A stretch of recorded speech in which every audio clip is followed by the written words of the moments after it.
De 8 presos numa cela de Taubaté, há uma multinacional do crime com faturamento de 10 bilhões de reais por ano e presença em 28 países.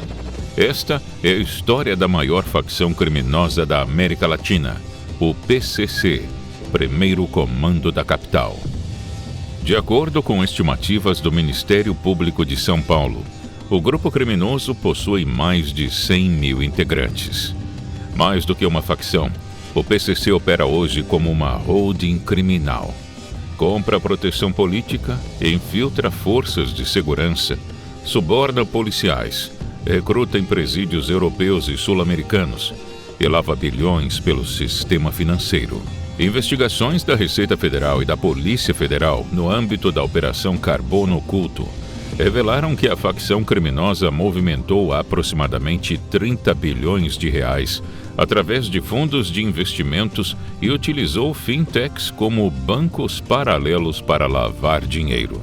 Venha agora com a Brasil Paralelo entender a história do PCC. Mais de 30 anos de um Estado paralelo.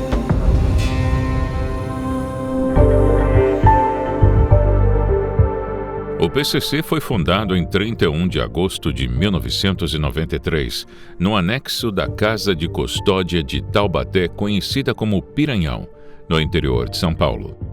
O grupo surgiu como um time de futebol que, em meio a uma partida, executou líderes rivais para assumir o controle interno. Foi idealizado por 8 detentos, destacando-se Misael Aparecido da Silva, o Misa, José Márcio Felício, o Zé Leão, e César Augusto Roriz da Silva, o Cezinha. Inicialmente chamado de Partido do Crime, a organização criou um estatuto com 16 itens, estabelecendo o batismo e a obrigatoriedade de mensalidades, chamadas de cebola, criando uma estrutura financeira sólida desde sua fundação. No estatuto, lançaram o lema Paz, Justiça e Liberdade, utilizando o discurso de proteção contra a opressão carcerária para recrutar mais membros. Esse lema surgiu como uma reação à operação no Carandiru ocorrida em 1992, que deixou 111 detentos mortos e tornou-se uma espécie de mito fundador do PCC. Durante anos, a facção agiu e cresceu nas sombras, se expandindo silenciosamente pelas cadeias paulistas. As autoridades das Forças de Segurança de São Paulo não admitiam a existência do PCC. O secretário de Segurança da cidade, Azevedo Marques, em maio de 1997, chegou a afirmar que a facção é uma ficção, uma bobagem. Estou absolutamente convencido disso. Sou secretário há quase 2 anos e nunca vi qualquer manifestação desse grupo. Até que um episódio tornou impossível ignorar as ações do grupo criminoso. A mega rebelião de fevereiro de 2001. Exibindo lençóis pintados com suas siglas, o PCC coordenou rebeliões simultâneas em 29 presídios paulistas. E o resultado foi expressivo. 19 presos mortos, 14 agentes feridos e, pela primeira vez, o reconhecimento público do PCC. A história da liderança do PCC é marcada por uma transição de um modelo de violência bruta para um modelo de gestão empresarial e estratégica. Em 2002, após uma longa guerra interna, os fundadores Zé Leão e Cezinha são expulsos e jurados de morte. Eles representavam a ala mais violenta e sanguinária da facção e utilizavam métodos excessivamente cruéis que atraíam atenção indesejada. É então que Marcos Williams Herbas Camacho, o Marcola, que hoje cumpre uma pena acumulada de mais de 330 anos, assume o comando. A facção muda de formato, de sindicato para máfia. Marcola transforma o PCC em uma estrutura profissionalizada. Sob seu comando, o grupo deixou de ser apenas uma facção de presídio para se tornar um cartel internacional de drogas. Foi sob sua gestão que aconteceu o episódio que traria reconhecimento nacional para o PCC e mostraria toda a força e o poder do grupo. Entre 12 e 17 de maio de 2006, a cidade de São Paulo ficou paralisada. Ônibus incendiados, escolas e comércios fechados, delegacias atacadas, policiamento em colapso. A maior cidade do país estava mergulhada em caos e o Brasil inteiro ficou em choque, acompanhando pela televisão. Os detentos se rebelaram em 74 dos 105 presídios de regime fechado. Ao mesmo tempo, os criminosos do lado de fora dos presídios decretaram toque de recolher em diversos bairros. Os crimes de maio deixaram 564 mortos. Até hoje, é a maior onda de ataques contra forças de segurança na nossa história. O PCC é somente uma das várias organizações criminosas que atuam no Brasil.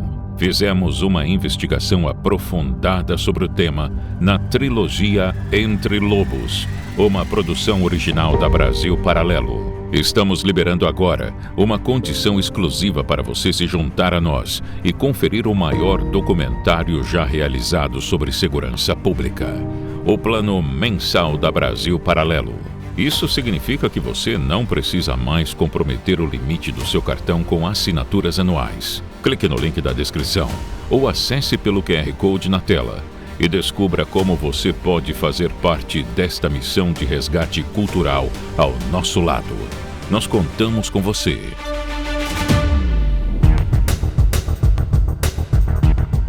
Hoje, o tamanho do PCC e a extensão de sua rede preocupam as autoridades.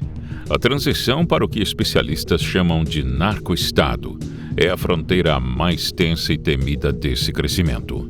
O nível de infiltração é tão profundo que o debate atual não é sobre a influência do crime na política, mas em quantos municípios ele já detém o controle de fato da administração pública. Um dos exemplos dessa infiltração foi exposto com a Operação Ubirajara de 2018, que resultou na condenação de mais de 40 policiais militares por vínculos com o PCC.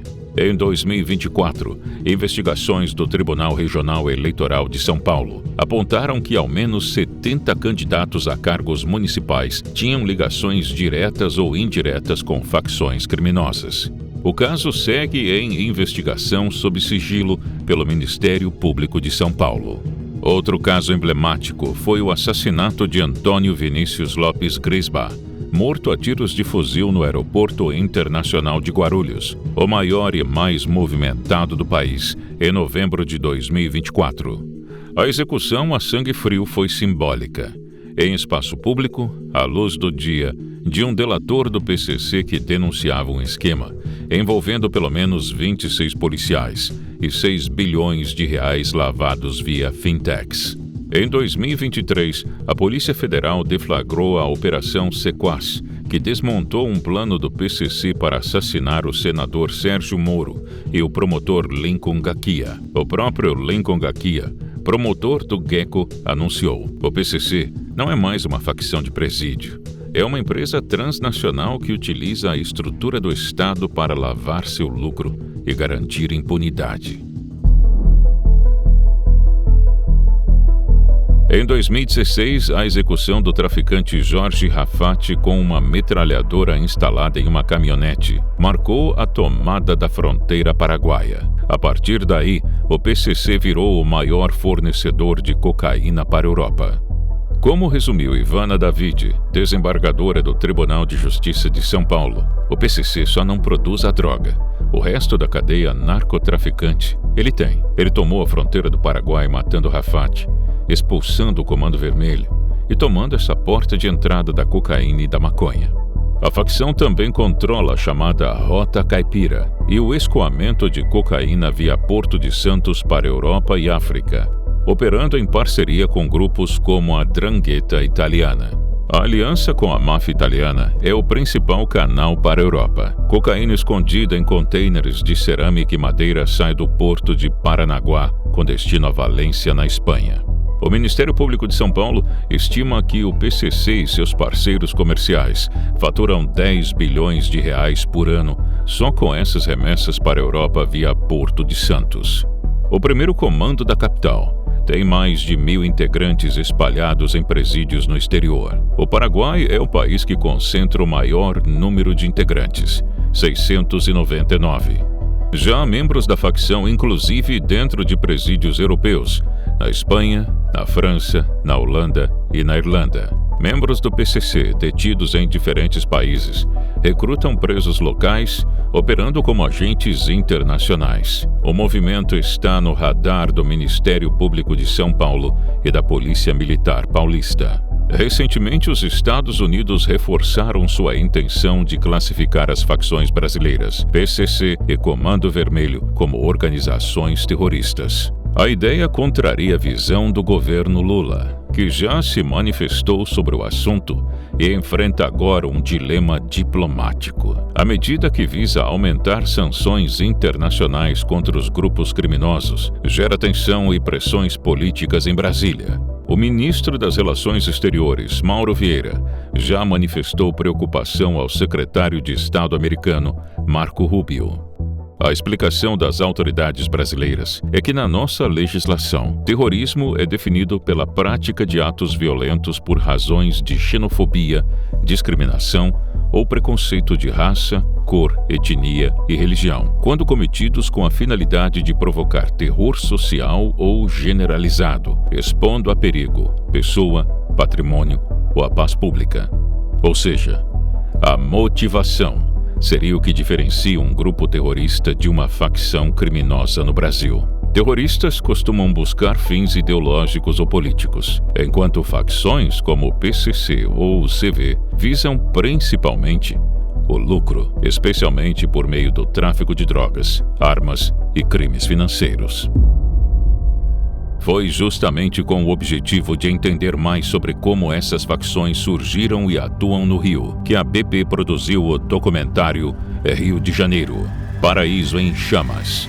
Fomos até a cidade maravilhosa e entrevistamos especialistas em segurança pública, políticos e policiais de forças especiais. São entrevistas que contam com profundidade os bastidores do crime e da violência que transformaram o Rio em um campo de guerra. O documentário é exclusivo do streaming da Brasil Paralelo e estamos liberando agora uma condição especial para você se juntar a nós e conferir esta trilogia, além de mais de 100 outras produções originais em nossa plataforma. O plano mensal da Brasil Paralelo. Isso significa que você não precisa mais comprometer o limite do seu cartão com assinaturas anuais. Clique no link da descrição ou acesse pelo QR Code na tela e aproveite!